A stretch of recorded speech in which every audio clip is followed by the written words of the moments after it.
Hi friends, മുൻവർഷ PSC പരീക്ഷകളിലെ ഓരോ ചോദ്യപേപ്പറിലെയും നമുക്കാവശ്യമുള്ള ചോദ്യങ്ങൾ നിങ്ങൾക്ക് മുൻപിൽ കൊണ്ടുവരിക എന്നതാണ് ഈ ചാനലിൻ്റെ ലക്ഷ്യം. ഇന്ന് നമ്മൾ പരിചയപ്പെടാൻ പോകുന്നത് 2024 ജനുവരി 5 നടന്ന ലബോറട്ടറി അറ്റൻഡറുടെ ചോദ്യപേപ്പറാണ്. Question paper code 4/2024. First question. Which statement is true in the case of post-hepatic jaundice? Post-hepatic jaundice പറ്റി ചുവടെ നൽകിയിരിക്കുന്ന പ്രസ്താവനകളിൽ ഏതാണ് ശരിയെന്നുള്ളതാണ് ചോദ്യം. Option A, conjugated and unconjugated bilirubins are increased. അതായത് സംയോജിതവും അല്ലാത്ത ബിലിറുബിൻ വർദ്ധിച്ചിരിക്കുന്നു. Option B, only unconjugated bilirubin is increased. അതായത് സംയോജിതമല്ലാത്ത ബിലിറുബിൻ മാത്രമേ വർദ്ധിച്ചിട്ടുള്ളൂ. Option C, only conjugated bilirubin is increased. സംയോജിതമായ ബിലിറുബിൻ മാത്രമേ വർദ്ധിച്ചിട്ടുള്ളൂ. Option D, alkaline phosphates is increased. Alkaline phosphate ആണ് വർദ്ധിച്ചത്. എന്താണ് കൺജുഗേറ്റഡ് ബിലിറുബിൻ എന്ന് വെച്ചാൽ? കൺജുഗേറ്റഡ് ബിലിറുബിൻ എന്ന് വെച്ചാൽ കരളിൽ വെച്ച് ഗ്ലൂക്കോണിക് ആസിഡുമായി സംയോജിച്ചതാണ് കൺജുഗേറ്റഡ് ബിലിറുബിൻ. ഇങ്ങനെ സംയോജിക്കാത്തതാണ് അൺകൺജുഗേറ്റഡ് ബിലിറുബിൻ. നമുക്കറിയാം, നമ്മൾ കേട്ടിട്ടുണ്ട്, മൂത്രത്തിനൊക്കെ മഞ്ഞ നിറം നൽകുന്നത് ബിലിറുബിൻ ആണെന്ന്. ഈ ബിലിറുബിൻ എന്ന് വെച്ചാൽ റെഡ് ബ്ലഡ് സെല്ലിന്റെ ഹീം എന്ന അയൺഭാഗത്തിന്റെ കാറ്റബോളിസം നടക്കുമ്പോൾ ഉണ്ടാകുന്ന ഉൽപ്പന്നമാണ്. ഇവിടെ ഉത്തരമെന്ന് പറയുന്നത് ഓപ്ഷൻ സി ആണ്. സംയോജിതമായ ബിലിറുബിൻ മാത്രമേ പോസ്റ്റ് ഹെപ്പാറ്റിക് ജോണ്ടിസിന്റെ സമയത്ത് വർദ്ധിക്കുകയുള്ളൂ. സാധാരണയായി കരളിൽ നിർമ്മിക്കപ്പെടുന്ന ബിലിറുബിൻ നമ്മുടെ കുടലിലെത്തി ശരീരത്തിൽ നിന്ന് പുറന്തള്ളണം. പോസ്റ്റ് ഹെപ്പാറ്റിക് ജോണ്ടിസ് ഉള്ളവർക്ക് ഈ ഒഴുക്ക് തടസ്സപ്പെടുകയും ബിലിറുബിൻ രക്തത്തിൽ അടിഞ്ഞുകൂടുകയും ചെയ്യുന്നു. ഇങ്ങനെ നമ്മുടെ ശരീരത്തിൽ ബിലിറുബിൻ അടിഞ്ഞുകൂടുകയാണെങ്കിൽ നമ്മുടെ ത്വക്കിനെയും കണ്ണിനെയും ഒക്കെ ഇത് മഞ്ഞ നിറമാക്കുന്നു. കൂടാതെ ഇത് നമ്മുടെ കരളിന്റെ പ്രവർത്തനത്തെ ബാധിക്കുന്നു. കൂടാതെ ഈ രോഗം മൂർച്ഛിക്കുകയാണെങ്കിൽ നമ്മുടെ കരള് വരെ മാറ്റിവെക്കേണ്ടി വരുന്നു. Second question. The enzyme involved in liver function test. കരളിന്റെ പ്രവർത്തന പരിശോധനയിൽ ഉൾപ്പെട്ടിരിക്കുന്ന എൻസൈം ഏതെന്നുള്ളതാണ് ചോദ്യം. Option A, enolase. Option B, hexokinase. Option C, alkaline phosphatase. Option D, uricase. രാസപ്രവർത്തനങ്ങളെ വേഗത്തിലാക്കുന്ന പ്രോട്ടീനുകളാണ് എൻസൈമുകൾ. കരളിലെ കോശങ്ങൾക്ക് കേടുപാടുകൾ സംഭവിച്ചാൽ എൻസൈമുകൾ രക്തത്തിൽ പ്രവേശിക്കുന്നു. ആയതിനാൽ രക്തത്തിലെ എൻസൈമിന്റെ അളവ് നമ്മുടെ കരളിന്റെ ആരോഗ്യത്തെ സൂചിപ്പിക്കുന്നു. ഇവിടെ ഉത്തരമെന്ന് പറയുന്നത് ഓപ്ഷൻ സി, ആൽക്കലൈൻ ഫോസ്ഫേറ്റസ് ആണ്.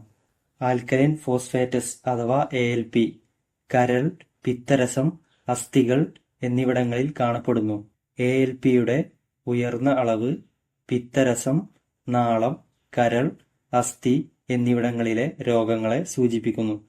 ഇനി നമുക്ക് മറ്റുള്ള ഓപ്ഷൻസ് കൂടി ഒന്ന് പരിചയപ്പെടാം. Option A, എനോലേസ്. എനോലേസ് എന്ന് പറയുന്നത് ഗ്ലൈക്കോളിസിസ് പ്രക്രിയയിൽ പ്രധാന പങ്ക് വഹിക്കുന്ന എൻസൈമാണ്. Option B, എക്സോകിനേസ്. എക്സോകിനേസ് എന്ന് പറയുന്നത് ഗ്ലൈക്കോളിസിസ് മെറ്റബോളിസത്തിന്റെ പ്രവർത്തനത്തിൽ നിർണായക പങ്ക് വഹിക്കുന്ന എൻസൈമാണ്. ഇനി അടുത്തത് ഓപ്ഷൻ ഡി, യൂറിക്കേസ്. യൂറിക്കേസ് എന്ന് പറയുന്നത് നമ്മുടെ ശരീരത്തിലെ യൂറിക് ആസിഡിനെ നിയന്ത്രിക്കുന്ന ഒരു എൻസൈമാണ്. Third question. Blood calcium level is increased in. നമ്മുടെ ശരീരത്തിലെ രക്തത്തിലെ കാൽസ്യത്തിന്റെ അളവ് വർദ്ധിക്കുന്നത് ചുവടെ നൽകിയിരിക്കുന്നതിൽ ഏത് രോഗം മൂലമാണ് അല്ലെങ്കിൽ ഏത് അവസ്ഥ മൂലമാണ് എന്നുള്ളതാണ് ചോദ്യം. Option A, rickets. Option B, hypothyroidism. Option C, bone tumour. Option D, renal failure. ഇതിന്റെ ഉത്തരമെന്ന് പറയുന്നത് ഓപ്ഷൻ സി, ബോൺ ട്യൂമർ ആണ്. ബോൺ ട്യൂമർ മൂലമാണ് നമ്മുടെ ശരീരത്തിലെ രക്തത്തിൽ കാൽസ്യത്തിന്റെ അളവ് ക്രമാതീതമായി വർദ്ധിക്കുന്നത്. ബോൺ ട്യൂമർ എന്ന് വെച്ചാൽ നമ്മുടെ അസ്ഥിയിൽ ഉണ്ടാകുന്ന അസാധാരണമായ കോശങ്ങളുടെ വളർച്ചയാണ്. നമുക്ക് മറ്റു ഓപ്ഷൻസ് കൂടി ഒന്ന് പരിചയപ്പെടാം. Option A, rickets. റിക്കറ്റ്സ് എന്ന് വെച്ചാൽ കുട്ടികളിൽ കാൽസ്യത്തിന്റെ അപര്യാപ്തത മൂലം അസ്ഥികൾ വളയുകയോ മൃദു ആവുകയോ ചെയ്യുന്ന അവസ്ഥയാണ്. നമ്മുടെ PSC പരീക്ഷകളിൽ വിറ്റാമിൻ ഡിയുടെ അപര്യാപ്തത മൂലമുണ്ടാകുന്ന രോഗം ഏതാണെന്ന് ചോദിക്കാറുണ്ട്. അതിന്റെ ഉത്തരവും റിക്കറ്റ്സ് ആണ്. Option B hypothyroidism. ഹൈപ്പോതൈറോയിഡിസം എന്ന് പറയുന്നത് പാരാതൈറോയിഡ് ഗ്രന്ഥികൾ മതിയായ പാരാതൈറോയിഡ് ഹോർമോൺ ഉൽപ്പാദിപ്പിക്കാത്ത അവസ്ഥയാണ്. Option D renal failure. Renal failure അഥവാ വൃക്ക തകരാറിലാകുന്നത്. എന്നാൽ വൃക്കകൾ ശരീരത്തിലെ അമിനോ ആസിഡുകൾ, വിഷാംശങ്ങൾ എന്നിവയെ വേർതിരിച്ചെടുത്ത് രക്തത്തെ ശുദ്ധീകരിക്കുന്നതിൽ പരാജയപ്പെടുന്ന അവസ്ഥയാണ്. Fourth question. The micro mineral among the following is. താഴെ കൊടുത്തിരിക്കുന്നതിൽ ഏതാണ് മൈക്രോ മിനറൽ എന്നാണ് ചോദ്യം. ഓപ്ഷൻ എ പൊട്ടാസ്യം ആണോ? ഓപ്ഷൻ ബി മഗ്നീഷ്യം ആണോ? ഓപ്ഷൻ സി സോഡിയം ആണോ? ഓപ്ഷൻ ഡി സിങ്ക് ആണോ? എന്താണ് മൈക്രോ മിനറൽ എന്ന് വെച്ചാൽ? മൈക്രോ മിനറൽ എന്ന് വെച്ചാൽ നമ്മുടെ ശരീരത്തിന് വളരെ ചെറിയ അളവിൽ മാത്രം ആവശ്യമുള്ള ധാതുക്കളാണ്. ഈ നൽകിയിരിക്കുന്ന ഓപ്ഷനിൽ ഓപ്ഷൻ ഡി സിങ്ക് ആണ് മൈക്രോ മിനറൽ ആയിട്ടുള്ളത്. സിങ്കിനെ കൂടാതെ iron, iodine, selenium, copper, manganese എന്നിവയും മൈക്രോ മിനറൽ ആണ്. നമുക്ക് മറ്റുള്ള ഓപ്ഷൻസ് കൂടി ഒന്ന് പരിചയപ്പെടാം. Option A potassium. പൊട്ടാസ്യം നമ്മുടെ ശരീരത്തിലെ വിവിധ പ്രവർത്തനങ്ങൾക്ക് അത്യാവശ്യമാണ്. പൊട്ടാസ്യം എന്ന് പറയുന്നത് ഒരു ഇലക്ട്രോലൈറ്റ് ആണ്. അതായത് വൈദ്യുത ചാർജ് വഹിക്കുകയും ശരീരത്തിലെ ദ്രാവകങ്ങളുടെ സന്തുലനം നിലനിർത്താൻ സഹായിക്കുകയും ചെയ്യുന്നു. Option B magnesium.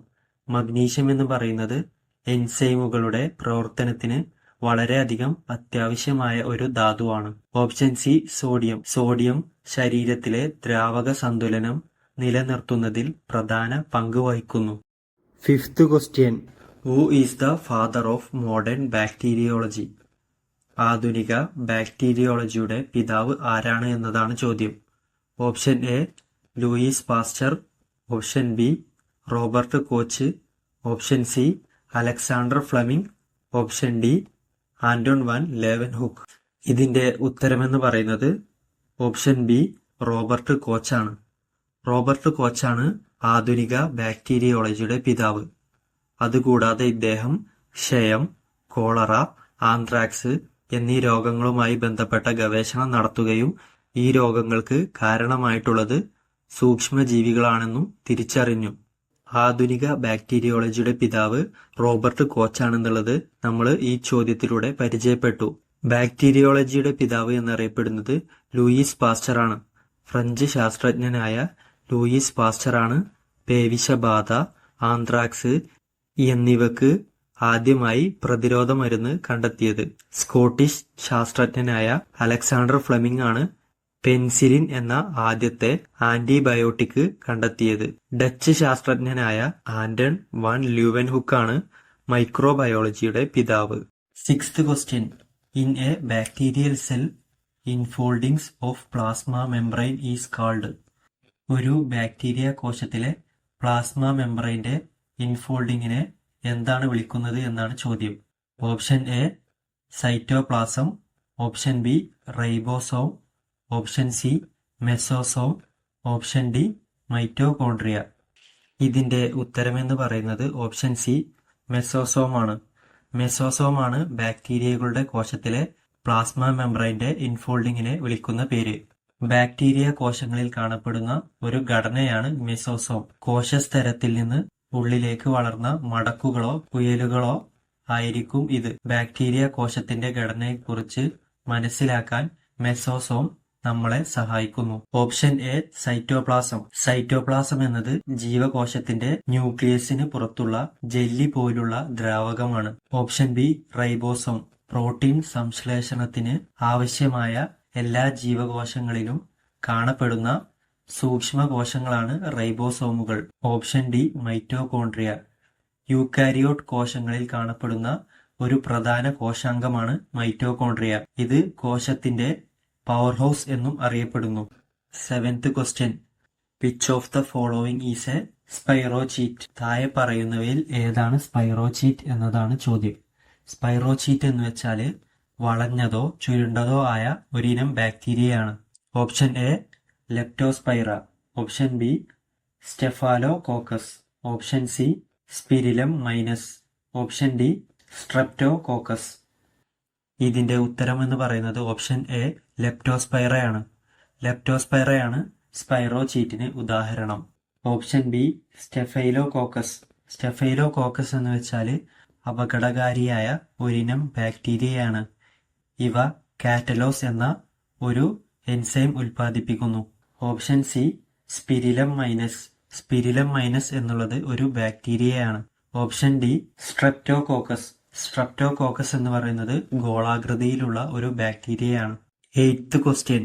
Which is not a renal function test. ചുവടെ നൽകിയിരിക്കുന്നതിൽ വൃക്ക സംബന്ധമായ പ്രവർത്തന പരിശോധന അല്ലാത്തത് ഏതാണ് എന്നതാണ് ചോദ്യം.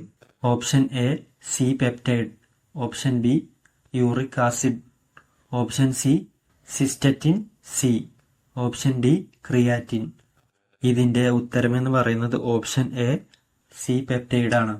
Uric acid, cystatin C, creatine എന്നിവയെല്ലാം വൃക്ക സംബന്ധമായ പ്രവർത്തന പരിശോധനയിൽ ഉൾപ്പെടുന്നവയാണ്. നമ്മുടെ ശരീരം ഇൻസുലിൻ ഉൽപ്പാദിപ്പിക്കുന്നുണ്ടെന്നതിന്റെ സൂചനയാണ് സി പെപ്റ്റൈഡ് എന്ന് പറയുന്നത്. 9th question. The causative agent of Wales disease. Wales രോഗത്തിന് കാരണമാകുന്ന ഏജന്റ് ചുവടെ നൽകിയിരിക്കുന്നതിൽ ഏതാണ് എന്നുള്ളതാണ് ചോദ്യം. വെയിൽസ് ഡിസീസ് എന്ന് ഉദ്ദേശിക്കുന്നത് എലിപ്പനിയെ ആണ്. ഓപ്ഷൻസ് നോക്കാം. Option A treponema. Option B borrelia. Option C leptospira. Option D mycoplasma.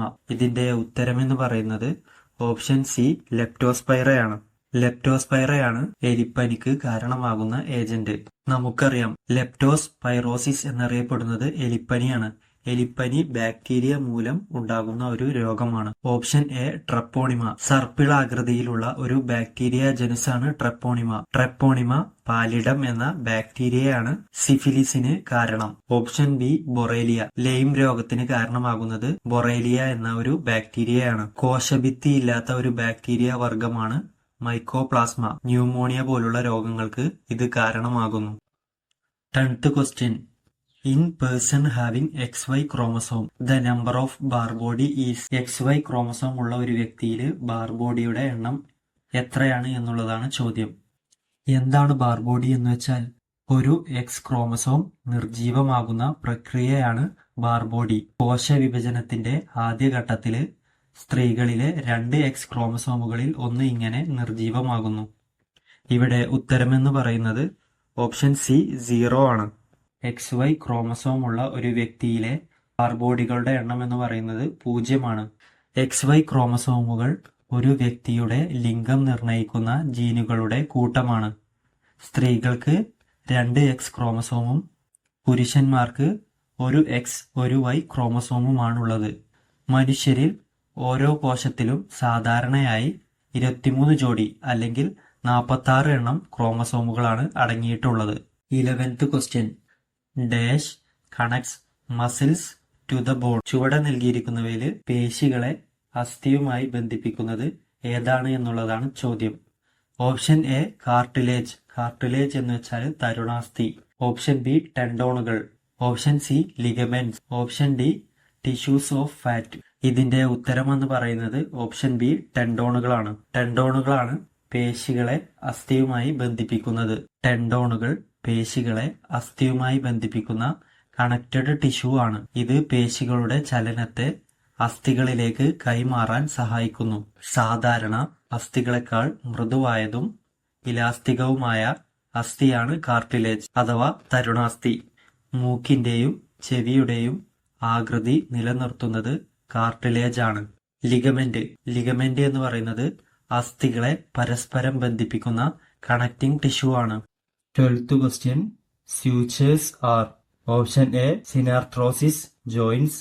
Option B amphiarthrosis joints. Option C diarthrosis joints. Option D none of these. എന്താണ് സ്യൂച്ചർ എന്ന് വെച്ചാല്? സ്യൂച്ചർ ജോയിന്റ്സ് എന്ന് വെച്ചാല് സൂചിയുടെ ആകൃതിയിലുള്ള സന്ധികളാണ്. ഇത് ഏത് തരം സന്ധികൾക്ക് ഉദാഹരണമാണ് എന്നുള്ളതാണ് ചോദ്യം. ഇതിന്റെ ഉത്തരമെന്ന് പറയുന്നത് ഓപ്ഷൻ എ ആണ്. സിനാർത്രോസിസ് സന്ധികൾക്ക് ഉദാഹരണമാണ് suture സന്ധികൾ.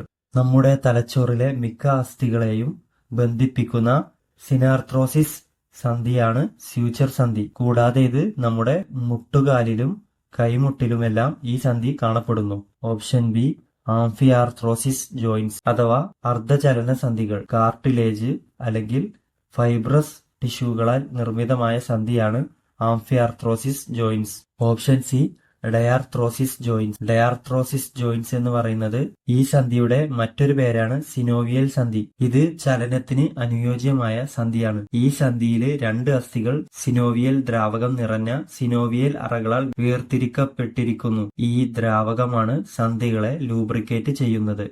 13th question. Cavities of brain are called. തലച്ചോറിലെ അറകളെ എന്ത് പേരിലാണ് നമ്മൾ വിളിക്കുന്നത് എന്നതാണ് ചോദ്യം. Option A mediastinum. Option B vasa recta. Option C sinus. Option D ventricle. ഇതിന്റെ ആൻസർ എന്ന് പറയുന്നത് ഓപ്ഷൻ ഡി വെൻട്രിക്കിൾസ് ആണ്. തലച്ചോറിലെ അറകളെ വെൻട്രിക്കിളുകൾ എന്നാണ് പറയുന്നത്. വെൻട്രിക്കിൾസ് അഥവാ സെറിബ്രൽ വെൻട്രിക്കിൾസ് തലച്ചോറിലെ സെറിബ്രോസ്പൈനൽ ദ്രവം നിറഞ്ഞ അറകളാണ്. ഈ ദ്രവം മസ്തിഷ്കത്തിനും സുഷുമ്നാ നാഡിക്കും സംരക്ഷണവും പോഷണവും നൽകുന്നു. Option A മെഡിയസ്റ്റിനം. മെഡിയസ്റ്റിനം എന്ന് പറയുന്നത് നെഞ്ചിന്റെ മധ്യഭാഗത്തുള്ള ഒരു പ്രധാന അറയാണ്. Option B വാസാറക്റ്റ. വാസാറക്റ്റ എന്ന് പറയുന്നത് വൃക്കയിലെ ഒരു രക്തക്കുഴലാണ്. ഇവ വൃക്കയിലെ നെഫ്രോണുകളിലേക്ക് രക്തം എത്തിക്കുകയും അവിടെ നിന്ന് രക്തം വലിച്ചെടുക്കുകയും ചെയ്യുന്നു. Option C sinus. സൈനസ് എന്ന് പറയുന്നത് നമ്മുടെ മുഖത്തെ അസ്ഥികളിൽ കാണപ്പെടുന്ന ചെറിയ അറകളാണ്. 14th question. Breathing rate in humans are controlled by. മനുഷ്യരിലെ ശ്വസന നിരക്ക് നിയന്ത്രിക്കുന്നത് തലച്ചോറിലെ ഏതു ഭാഗമാണ് എന്നുള്ളതാണ് ചോദ്യം. Option A thalamus. Option B cerebellum. Option C medulla oblongata. Option D lungs. ഇതിന്റെ ഉത്തരമെന്ന് പറയുന്നത് ഓപ്ഷൻ സി മെഡുല്ല ഒബ്ലാങ്കേറ്റയാണ്. മെഡുല്ല ഒബ്ലാങ്കേറ്റയാണ് നമ്മുടെ ശ്വസന നിരക്കിനെ നിയന്ത്രിക്കുന്ന തലച്ചോറിലെ ഭാഗം. തലച്ചോറിനെയും സുഷുമ്നാ നാഡിയെയും ബന്ധിപ്പിക്കുന്ന തണ്ട് ആകൃതിയിലുള്ള ഭാഗമാണ് മെഡുല്ല ഒബ്ലാങ്കേറ്റ. ശ്വസനം, ഹൃദയമിടിപ്പ്, രക്തസമ്മർദ്ദം, ശരീര താപനില എന്നിവയെയും മെഡുല്ല ഒബ്ലാങ്കേറ്റ നിയന്ത്രിക്കുന്നു. Option A thalamus. തലാമസ് എന്ന് പറയുന്നത് നമ്മുടെ ശരീരത്തിലെ റിലേ സ്റ്റേഷൻ പോലെ പ്രവർത്തിക്കുന്ന തലച്ചോറിലെ ഭാഗമാണ്. ശരീരത്തിലെ വിവിധ ഭാഗങ്ങളിലേക്കും തിരിച്ചും സന്ദേശങ്ങൾ തലാമസ് വഴി കൈമാറുന്നു. സ്പർശനം, ചലനം, ഉറക്കം എന്നിവയുമായി ബന്ധപ്പെട്ട തലച്ചോറിലെ ഭാഗമാണ് തലാമസ്. ലിറ്റിൽ ബ്രെയിൻ എന്നറിയപ്പെടുന്ന ഭാഗമാണ് സെറിബെല്ലം. ശരീര സന്തുലനം, സമന്വയം എന്നിവയുമായി ബന്ധപ്പെട്ട തലച്ചോറിലെ ഭാഗമാണ് സെറിബെല്ലം. Option D lungs. ശ്വാസകോശത്തെ ബാധിക്കുന്ന രോഗങ്ങളാണ് ആസ്മ, എംഫിസിമ, ന്യൂമോണിയ തുടങ്ങിയവയെല്ലാം.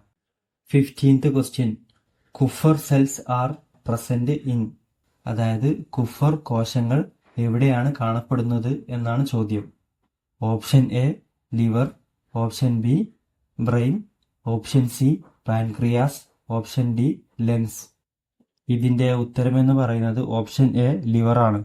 കരളിലാണ് കുഫർ കോശങ്ങൾ കാണപ്പെടുന്നത്. കുഫർ കോശങ്ങൾ എന്ന് പറയുന്നത് നമ്മുടെ കരളിൽ കാണപ്പെടുന്ന രോഗപ്രതിരോധ കോശങ്ങളാണ്. ഇവ കരളിലെ രക്തക്കുഴലുകളുടെ അകത്തെ ഭിത്തിയിൽ ഒട്ടിപ്പിടിച്ചിരിക്കുന്നു. കരളിനെ കുറിച്ചുള്ള പഠനമാണ് ഹെപ്പറ്റോളജി. Option B brain. മനുഷ്യന്റെ ബ്രെയിനിന്റെ ശരാശരി ഭാരം എന്ന് പറയുന്നത് 1400 ഗ്രാം ആണ്. Option C pancreas. പാൻക്രിയാസ് അഥവാ ആഗ്നേയസന്ധി ദഹനരസങ്ങൾ ഉൽപ്പാദിപ്പിക്കുന്നു. അതുപോലെ രക്തത്തിലെ പഞ്ചസാര നിയന്ത്രിക്കാനും സഹായിക്കുന്നു. ഓപ്ഷൻ ഡി ലങ്സ് അഥവാ ശ്വാസകോശം. ശ്വാസകോശം എന്ന് പറയുന്നത് സ്പോഞ്ച് പോലെയാണ്. ഇത് വാരിയെല്ലുകളിൽ സ്ഥിതി ചെയ്യുന്നു. 16th question. Class A glasswares used in a laboratory are made of. ലബോറട്ടറിയിൽ ഉപയോഗിക്കുന്ന ക്ലാസ് എ ഗ്ലാസ്വെയർ നിർമ്മിച്ചിരിക്കുന്നത് ഏത് പദാർത്ഥം കൊണ്ടാണ് എന്നുള്ളതാണ് ചോദ്യം. Option A Teflon glass. Option B soda lime glass. Option C borosilicate glass. Option D none of these. ഇതിന്റെ ഉത്തരമെന്ന് പറയുന്നത് ഓപ്ഷൻ സി ആണ്, ബോറോസിലിക്കേറ്റ് ഗ്ലാസ്. ബോറോസിലിക്കേറ്റ് ഗ്ലാസ് കൊണ്ടാണ് ലബോറട്ടറിയിൽ ഉപയോഗിക്കുന്ന ക്ലാസ് എ ഗ്ലാസ് വേസ് നിർമ്മിച്ചിരിക്കുന്നത്. ബോറോസിലിക്കേറ്റ് ഗ്ലാസ് എന്ന് വെച്ചാല് സിലിക്കയും ബോറോൺ ഓക്സൈഡും ചേർന്ന ഗ്ലാസ് ആണ് ബോറോസിലിക്കേറ്റ് ഗ്ലാസ്. സാധാരണ ഗ്ലാസിനേക്കാൾ ഉയർന്ന താപനിലയെ അതിജീവിക്കാൻ ഇവക്ക് കഴിവുണ്ട്. അതുകൊണ്ട് തന്നെ ലാബ് ഉപകരണങ്ങൾ, പാത്രങ്ങൾ എന്നിവയും ഇവ കൊണ്ട് നിർമ്മിക്കുന്നു. Option A Teflon glass. പ്രധാനമായും ഉപയോഗിക്കുന്നത് നോൺ സ്റ്റിക്ക് പാത്രങ്ങൾ നിർമ്മിക്കാനാണ്. Option B soda lime glass. Soda lime glass എന്ന് പറയുന്നത് silica, sodium oxide, calcium oxide എന്നീ ഘടകങ്ങൾ ഉപയോഗിച്ച് നിർമ്മിച്ചിട്ടുള്ള ഗ്ലാസ് ആണ്. ജനാലകൾ, ഗ്ലാസ്, കുപ്പി, പാത്രങ്ങൾ എന്നിവയൊക്കെ നിർമ്മിക്കാൻ ഇത് ഉപയോഗിക്കുന്നു. 17th question. Flame photometer is used for the detection of. Flame photometer എന്ത് ഡിറ്റക്ട് ചെയ്യാനാണ് ഉപയോഗിക്കുന്നത് എന്നാണ് ചോദ്യം. Option A drugs, option B alkali metals, option C functional groups, option D chemical structure. ഇതിന്റെ ഉത്തരമെന്ന് പറയുന്നത് ഓപ്ഷൻ ബി ആണ്, alkali metals. Alkali metals detect ചെയ്യാനാണ് ഫ്ലെയിം ഫോട്ടോമീറ്റർ ഉപയോഗിക്കുന്നത്. Flame photometer sodium, potassium, lithium, calcium എന്നീ ലോഹങ്ങളുടെ സാന്ദ്രത നിർണ്ണയിക്കാൻ വ്യാപകമായി ഉപയോഗിച്ചു വരുന്നുണ്ട്. മറ്റു ഓപ്ഷൻസിൽ നമുക്ക് നോക്കാനുള്ളത് ഡ്രഗ്സിനെ പറ്റിയാണ്. ഡ്രഗ്സിനെ കുറിച്ചുള്ള പഠനമാണ് pharmacology. 18th question. Fluid part of coagulated blood is called. അതായത് രക്തത്തിന്റെ കട്ട പിടിച്ച ദ്രാവക ഭാഗത്തെ വിളിക്കുന്ന പേര് എന്താണ് എന്നുള്ളതാണ് ചോദ്യം. Option A serum, option B plasma, option C formed elements, option D none of these. ഇതിന്റെ ഉത്തരമെന്ന് പറയുന്നത് ഓപ്ഷൻ എ സെറം ആണ്. രക്തത്തിന്റെ കട്ട പിടിച്ച ദ്രാവക ഭാഗത്തെ സെറം എന്നാണ് പറയുന്നത്. Option B plasma. രക്തത്തിന്റെ 55% പ്ലാസ്മയാണ്. Option C formed elements. Formed elements എന്ന് വെച്ചാൽ ഹീമോഗ്ലോബിൻ, വൈറ്റ് ബ്ലഡ് സെൽസ്, പ്ലേറ്റ്ലെറ്റുകൾ തുടങ്ങിയവയെല്ലാം ഫോംഡ് എലമെന്റ്സിന് ഉദാഹരണമാണ്. ഇവക്ക് രക്തത്തിന്റെ പ്രവർത്തനത്തിൽ വലിയ പങ്കുണ്ട്. 19th question. Anticoagulant of choice for coagulation studies is. Option A EDTA, option B trisodium citrate, option C heparin, option D double oxalate. ഇതിന്റെ ഉത്തരമെന്ന് പറയുന്നത് ഓപ്ഷൻ ബി ട്രൈസോഡിയം സിട്രേറ്റ് ആണ്. രക്തം കട്ടപിടിക്കുന്നതിനെ കുറിച്ചുള്ള പഠനമാണ് കോഗുലേഷൻ സ്റ്റഡീസ്. നമ്മുടെ രക്തസാമ്പിളുകൾ എടുക്കുമ്പോൾ ആന്റി കോഗുലേഷൻ ഉപയോഗിക്കുന്നു. ട്രൈസോഡിയം സിട്രേറ്റ് പറയുന്നത് ഏറ്റവും മികച്ച ആന്റി കോഗുലേഷൻ ആണ്.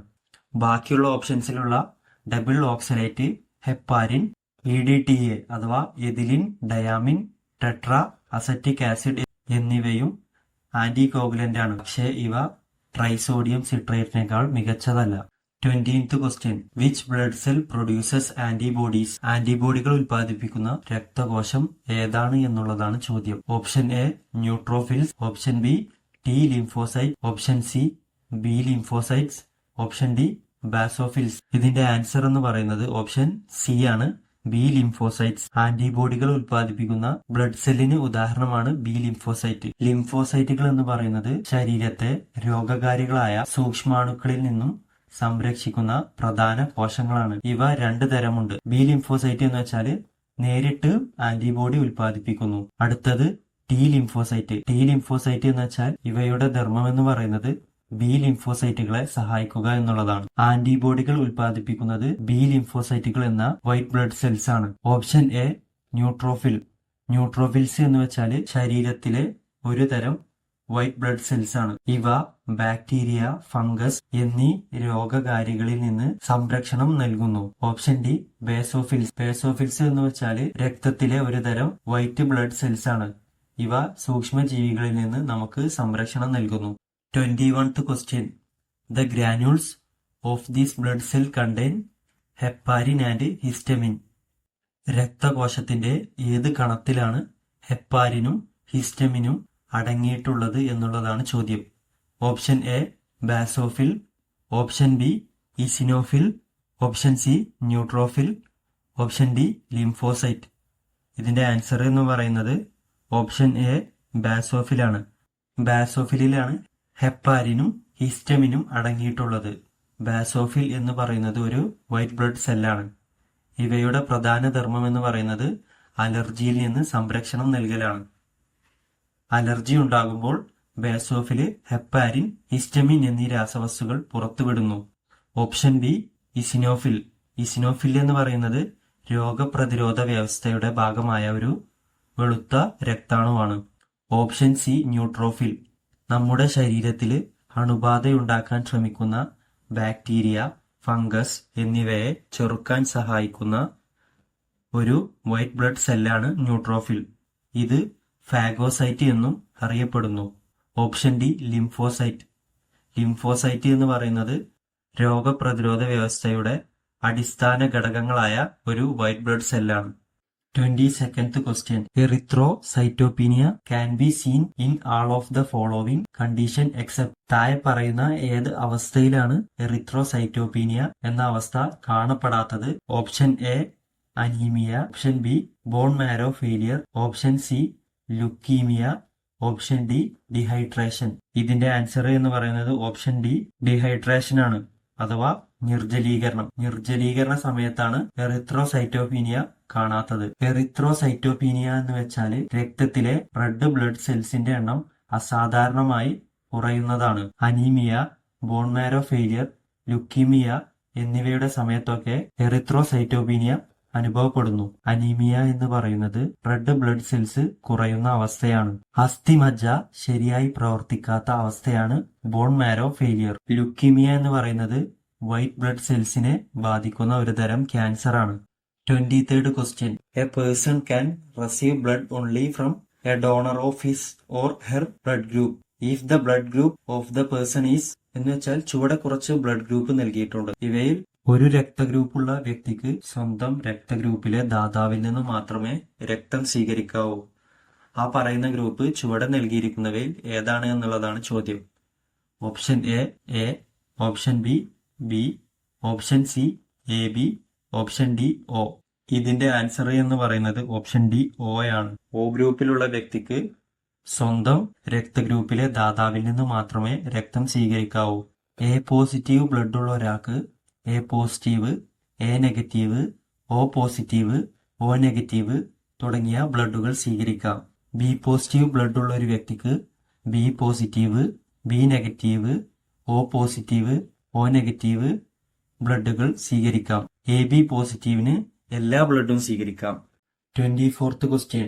Bombay blood group individuals may have the following antibodies except. Bombay രക്തഗ്രൂപ്പ് ഉള്ള വ്യക്തിക്ക് താഴെ കൊടുത്തിരിക്കുന്നവയിൽ ഒരു ആന്റിബോഡി ഒഴികെ ബാക്കിയുള്ള ആന്റിബോഡി എല്ലാം ഉണ്ടാവും എന്നുള്ളതാണ് ചോദ്യം. Option A antibody A, option B antibody B, option C antibody H, option D antibody O. ഇതിന്റെ ആൻസർ എന്ന് പറയുന്നത് ഓപ്ഷൻ ഡി ആന്റിബോഡി ഒ ആണ്. Antibody A, antibody B, antibody A B, antibody H എന്നീ ആന്റിബോഡികൾ ബോംബെ ബ്ലഡ് ഗ്രൂപ്പിന് ഉണ്ടാകും. ഈ Bombay blood group എന്ന് പറയുന്നത് ഒരു അപൂർവ ഇനം രക്തഗ്രൂപ്പാണ്. 25th question. A blood group of father and B blood group of mother would have children with blood group. അച്ഛന്റെ എ ഗ്രൂപ്പും അമ്മയുടേത് ബി ഗ്രൂപ്പും ആയാല് കുട്ടികളുടെ ബ്ലഡ് ഗ്രൂപ്പ് ഏതാവാം എന്നുള്ളതാണ് ചോദ്യം. Option A and O, option B A B and O, option C A B, B and O, option D A and A B. ഇവിടുത്തെ answer എന്ന് പറയുന്നത് ഓപ്ഷൻ സി ആണ്. എ ബി, ബി, ഒ എന്നീ blood group ആയിരിക്കും അച്ഛൻ്റേത് A ഗ്രൂപ്പും അമ്മയുടേത് B ഗ്രൂപ്പും ആയാല് കുട്ടികൾക്ക്. നമ്മുടെയൊക്കെ രക്തഗ്രൂപ്പ് നിർണ്ണയിക്കുന്നത് ജീനുകളാണ്. എ ബി ഒ എന്നീ 3 തരം ജീനുകളാണ് പ്രധാനമായും ഇതിൽ പങ്കുവഹിക്കുന്നത്. 26th question. In blood bank, which color coded label is used to identify B blood group blood bank? Blood ബാങ്കിൽ ബി ബ്ലഡ് ഗ്രൂപ്പ് തിരിച്ചറിയാൻ വേണ്ടി ഉപയോഗിക്കുന്ന കളർ കോഡഡ് ലേബൽ ഏതെന്നുള്ളതാണ് ചോദ്യം. Option A red, option B pink, option C blue, option D white. ഇതിന്റെ answer എന്ന് പറയുന്നത് option B pink ആണ്. Blood ബാങ്കുകളിൽ ബി ബ്ലഡ് ഗ്രൂപ്പ് തിരിച്ചറിയാൻ വേണ്ടി ഉപയോഗിക്കുന്ന കളർ കോഡഡ് ലേബല് പിങ്ക് കളറാണ്. എ ഗ്രൂപ്പ് തിരിച്ചറിയാൻ യെല്ലോ കളറും, ഒ ഗ്രൂപ്പ് തിരിച്ചറിയാൻ ബ്ലൂ കളറും, എ ബി ഗ്രൂപ്പ് തിരിച്ചറിയാൻ വൈറ്റ് കളറും ഉള്ള ലേബലുകളാണ് ബ്ലഡ് ബാങ്കുകളിൽ ഉപയോഗിക്കുന്നത്. ഇത്രയുമാണ് ഈ ചോദ്യപേപ്പറിലെ ഇമ്പോർട്ടന്റ് ചോദ്യങ്ങൾ. മറ്റൊരു ചോദ്യപേപ്പറുമായി വീണ്ടും കാണാം. Thank you.